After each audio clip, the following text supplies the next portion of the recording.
Shalom saudaraku, salam berjumpa di dalam Kristus Yesus. Semoga saudaraku dimanapun berada dalam keadaan baik dan sehat, senantiasa di dalam lindungan Tuhan hingga saat ini. Sebelum kita masuk ke renungan kita hari ini, mari kita berdoa. Tuhan Allah Bapa yang mencipta langit dan bumi, Tuhan yang mengendalikan segala isi dunia ini beserta dengan kehidupan kami. Terima kasih Tuhan untuk penjagaan yang Tuhan berikan bagi kami, serta berkat yang melimpah Tuhan masih berikan bagi kami hingga saat ini. Bapa, kami akan kembali merenungkan firman-Mu. Tuhan, hadirlah ke dalam hati pikiran kami. Ajari kami tentang firman Tuhan hari ini, buat kami mengerti dan mampu melakukannya dalam kehidupan kami. Terima kasih Bapa, ini doa kami dalam nama Tuhan Yesus kami berdoa. Amin. Saudaraku, bahan renungan kita hari ini diambil dari Wahyu 4 ayat yang ke-11. Demikian firman Tuhan. Ya Tuhan dan Allah kami, Engkau layak menerima puji-pujian dan hormat dan kuasa, sebab Engkau telah menciptakan segala sesuatu, dan oleh karena kehendak-Mu, semuanya itu ada dan diciptakan. Saudaraku, di dalam kehidupan ini tentu pasti kita semua pernah mengalami kesulitan, tantangan, dan bahkan penderitaan. Di dalam bacaan kita hari ini, di sini kita melihat bahwa Yohanes dan jemaat mula-mula sedang menderita di tangan kekuasaan Romawi, di mana mereka menolak mengakui Kaisar sebagai Tuhan dan Allah, sehingga mereka disiksa dan dianiaya oleh kekaisaran Romawi. Yohanes bahkan harus dibuang dan dikucilkan ke Pulau Patmos. Dan banyak dari mereka mati karena mengakui bahwa Yesus adalah Tuhan dan Allah. Gelar yang pada waktu itu hanya diperuntukkan bagi kekaisaran Romawi dan penguasa saja. Akan tetapi, keagungan dan kekuasaan Tuhan ditunjukkan di dalam bacaan kita, di mana Tuhan menjamin bahwa Dialah penguasa sejati dan kekuasaannya telah ada sejak penciptaan dan di dalam kekekalan. Karena itu ia tidak tertandingi oleh siapapun. Tentu saudaraku, tidaklah mudah untuk mempercayai bahwa Allah tetap berkuasa dan peduli saat kita di masa-masa sulit. Namun, Tuhan selalu akan menyatakan kepada kita bahwa kekuasaan dan kemuliaannya tetaplah nyata dan tak terkira. Jadi, sebagai orang percaya, bahkan kadang kita di dalam kehidupan kita meragukan kemahakuasaan Allah. Kita mengalami tekanan dan kesulitan yang sepertinya tak ada jalan keluarnya. Dalam kondisi ini, kita perlu bertahan dan percaya bahwa Dia adalah Tuhan semesta alam yang kekal kuasanya.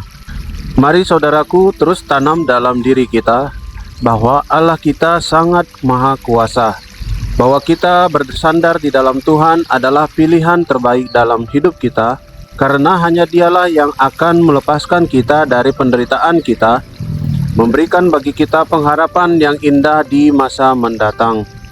Kiranya kita selalu mengingat kemahakuasaan Allah dalam hidup kita dan selalu bersandar pada perintah dan naungannya. Amin. Mari kita berdoa. Tuhan Allah Bapa kami yang mengajari kami tentang kebenaran firman Tuhan hari ini, terima kasih Bapa untuk firman-Mu boleh mengingatkan kami bahwa sesungguhnya Allah selalu beserta dengan kami. Kemahakuasaan Allah sungguh nyata bagi kehidupan kami hingga saat ini. Terima kasih Tuhan bahwa Tuhan hadir memberi pertolongan senantiasa bagi kehidupan kami saat kami di dalam masalah dan penderitaan. Terima kasih Bapa untuk firman-Mu, tanamkan dalam hati pikiran kami, dan biarlah Roh Kudus Tuhan menuntun kami selalu. Bapa di surga, kami berdoa bagi bangsa dan negara kami.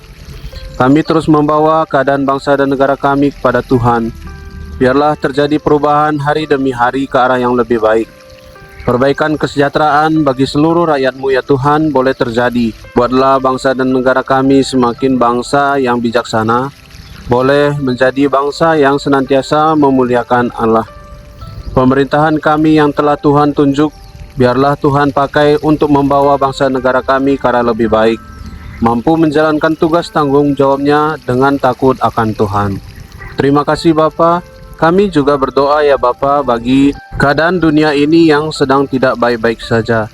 Tuhan, kami terus berserah kepadamu. Biarlah dunia tempat kami tinggal ini boleh membawa kedamaian. Orang-orang yang niat jahat Tuhan jauhkan, supaya Bapa di dunia ini boleh ada kedamaian dan ketentraman. Juga kami berdoa bagi keluarga kami Tuhan, biarlah senantiasa Tuhan lindungi dan jagai. Tetap Tuhan yang menuntun langkah dalam hidup keluarga kami, sehingga dalam kehidupan kami boleh selalu menyatakan Tuhan, boleh terlihat Tuhan di dalam apa yang kami lakukan. Dan banyak orang mengenal Tuhan Yesus, serta menerima Tuhan Yesus sebagai Tuhan dan Juru Selamat. Terima kasih Bapa. Juga Tuhan, kami berdoa biarlah terus Tuhan berkati pekerjaan dan usaha kami. Tambahkan terus Tuhan berkat rezeki di dalam kami mengusahakannya, biar boleh tercukupi segala kebutuhan kami. Dan juga kami boleh menolong sesama kami yang membutuhkan. Ajar kami bijak Tuhan mengelola berkat dari Tuhan, agar tetap boleh memuliakan nama Tuhan. Terima kasih Bapa. Sepanjang hari ini kami serahkan kehidupan kami ke dalam tangan Tuhan. Tuhan yang pimpin, Tuhan yang arahkan kami. Biarlah hidup kami senantiasa memuliakan nama Tuhan. Terima kasih Tuhan, ini doa dan permohonan kami sampaikan di dalam nama Tuhan Yesus. Bapa kami yang di surga, dikuduskanlah namamu. Datanglah kerajaan-Mu, jadilah kehendak-Mu di bumi seperti di sorga. Berikanlah kami pada hari ini makanan kami yang secukupnya, dan ampunilah kami akan kesalahan kami, seperti kami juga mengampuni orang yang bersalah kepada kami. Dan janganlah membawa kami ke dalam pencobaan, tetapi lepaskanlah kami daripada yang jahat. Karena Engkaulah yang empunya kerajaan, dan kuasa, dan kemuliaan sampai selama-lamanya. Amin. Terima kasih saudaraku sudah mendengarkan renungan hari ini. Kiranya Tuhan Yesus selalu beserta dengan kita di dalam kita menjalani kehidupan kita. Sampai jumpa pada renungan berikutnya. Shalom, Tuhan Yesus memberkati.